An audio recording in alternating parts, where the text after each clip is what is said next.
Welcome to episode 4 of VansD4. Today I'm talking about one of the most simplest games I've ever made, which is the Lego game. One of the first variations of it, because I've made many. It basically centers around the storyline that I created ever since I was a kid, starting around the time when I lost all of my actual Lego, like, people. So I had to come up with a new way of making Lego people. So I came up with this kind of design, which is just like a 4-piece, a 2-piece, a 4-piece, and a 2-piece stacked on top of each other to kind of resemble arms, a head, a torso, and legs. So ever since I discovered that, it really allowed me to expand the number of cast members I've had in my stories growing up, and then I kind of created the characters and created the ideas that kind of lead to the games that I'm making now. So this is an incredibly simple game. You need a D4, a D6, a D8, a D10, and a D12. There's only 6 stats: HP, attack, defense, move, accuracy, and power. And power is kind of a very abstract stat that is kind of determined by the player and the DM. So HP works the same as in most games, not much to worry about there. Attack and defense are dice rolls, so when you attack another person, you roll a dice, they roll a dice, whoever has the higher number wins, and if the attacker wins, depending on how much higher his attack dice is than the defender's dice, he gets to deal that much extra damage. Movement is just inches, and as it goes up, the inches go up. Accuracy is the distance at which you can shoot accurately. And then power. Power goes by tiers as well. However, the tiers are, like I said, abstract. You gain additional bonuses when you max out each tier in a stat field. I won't cover those right now. They're really simple. Yeah. Because this is a very loose game, there aren't any skill trees or power sets. You just kind of decide what power you want your Lego guy to have. And the DM kind of puts limitations on that. So even if you wanted something as crazy as time manipulation, your first step in the power might only be to slow down time to give yourself a slight advantage in some rolls occasionally or something like that. And even then, he might make it something that requires you to charge up or something, and I'll get to that later. So there are 4 tiers to every stat. Level 1, Level 2, Level 3, and then the star tier. Star tier essentially meaning you're incredibly proficient in it. You get 2 actions per turn. So things like movement is an action, charging up attacks is an action, shooting is an action, aiming is an action, and then interacting with the environment or people is an action. Actions are divided into actions and then responses.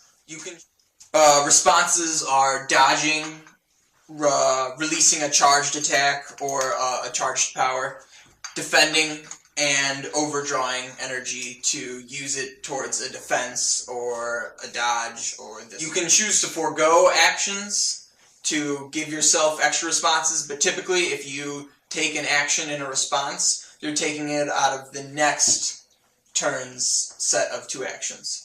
So in other words, if you overdraw energy, it costs 1 action, but it's done as a response. So if you overdraw energy, you'll lose an action on your next turn because you're kind of like exerting yourself more than you should be on the turn that you already took. Yeah, and that's all the actions. So it's a really simple game. You can pretty much cover anything you need to do within. And so now I'm going to move on to just kind of explaining the lore a little bit, touching on the lore so that you can kind of set up games and play them. And there are 2 planes in the Lego world. There are those who are strong, have powers. They would be really weak superheroes.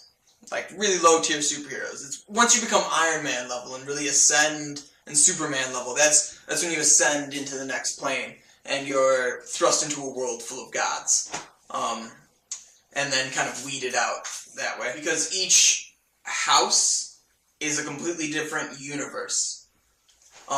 Additionally, Legos see terrain, such as furniture, as mountains. And so the game is meant to be played in an entire room, utilizing every surface as part of the game.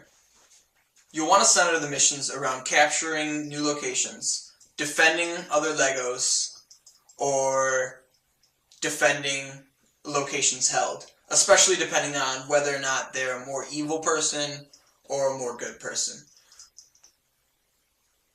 Other than that, though, the storylines are completely up to you. And also, I'm going to touch on the construction of your guys.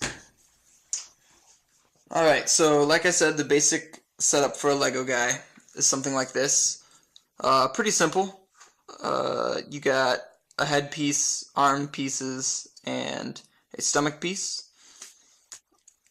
So that's, like I said, just the basic setup. If you want to make your guy more complex, you can like add tails, or maybe like a different type head. You could do different type feet, like for instance adding an extra one on to make them taller. As you can see, you can also like model them after people. For instance, this one's me. I got the blue jeans, the green shirt, and my head, and I even gave myself a sword. You have, let's say, a beefy guy here. So he's got a lot of muscle, and he's got a lot of height. And then you can get really complex, too. So you can have, like, this robot guy here, who's got, like, a crazy headpiece. And then just kind of like a standard body.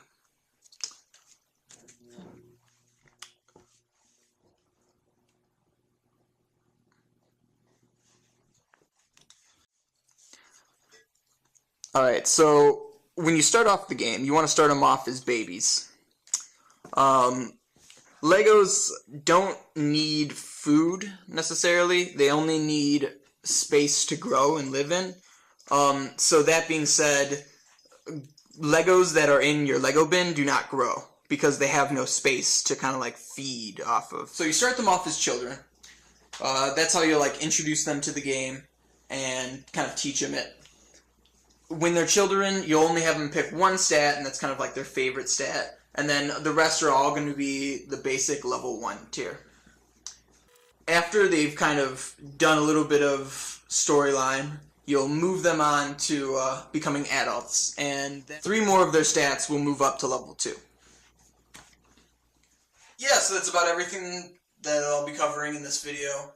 I'll be doing the second video about the gameplay and actually playing it with somebody, just to get you guys a feel for how to play it and to help you play it.